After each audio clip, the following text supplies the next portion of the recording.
Okay, so today I'm going to show you guys how to build a basic bed fan.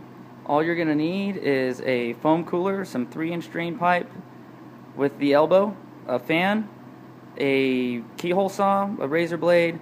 You can even use a steak knife if you don't own a keyhole saw to cut into the foam. So if you're like me and a lot of other people I know, you like sleeping with the covers on at night, and in the summertime that's nearly impossible to do without racking up your electric bills. This is a pretty cheap and effective way to do that.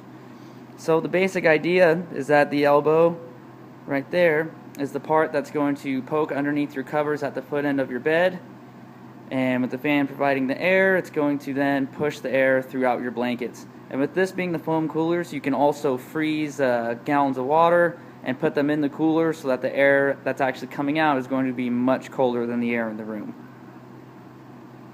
So first you want to cut the fan and get that fitted. What I like to do is I flip the top of the foam covers over. You get a flatter surface, and the good thing about the foam, even if the company name's on the other side, it'll actually snug in there and actually seal up pretty good. So you just make your line, try and make it nice and even. And when you cut this, remember, you want to try and make it really snug so that you get good air pressure so that it blows throughout your whole blankets.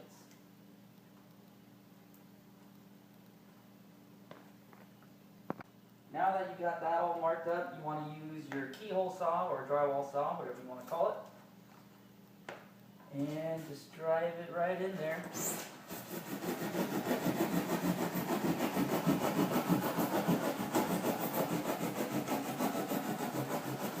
Remember, you don't want to make this hole too big, so try and go on the inside of that line.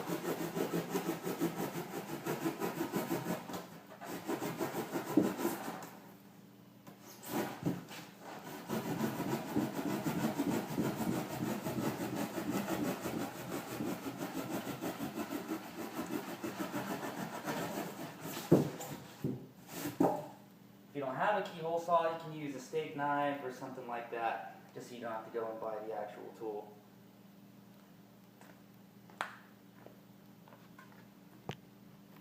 Okay, now that you got it adjusted and you got the fan snug in, now it's time to cut the holes for the exhaust pipe.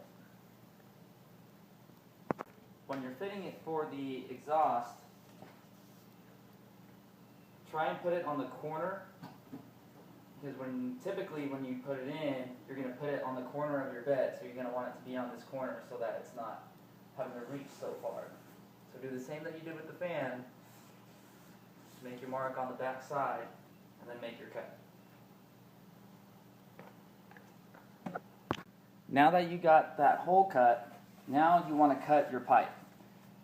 Of course, this is already pre-measured and pre-cut, so I'm actually building this for somebody else. So theirs was 26 inches. You want the mattress to sit right underneath here, so that's where you're going to measure up to. But keep in mind the thickness of the foam that you're using. You're going to have to take the difference off from this, or else it's going to be too high.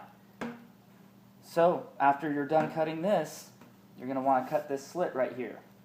Go halfway down, and mainly you just want to use this so that the weight of the pipe doesn't make the pipe fall into the actual cooler, and then it would make it a lot shorter.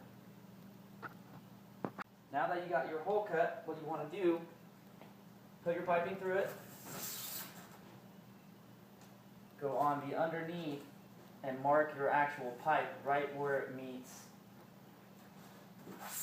the top of the cooler. So now what you want to do is make this same cut all the way up to that line, so that when you put the piping on, the weight of the pipe doesn't sink in, but it can still get its proper airflow because of this cut. Now that that pipe's cut, you want to get your elbow. Just place your elbow on it, you don't have to glue it or anything. And this is going to be the part that actually goes underneath and pokes into your sheet. You want to make that about 6 inches or so. Just fit that on. And then all you got to do,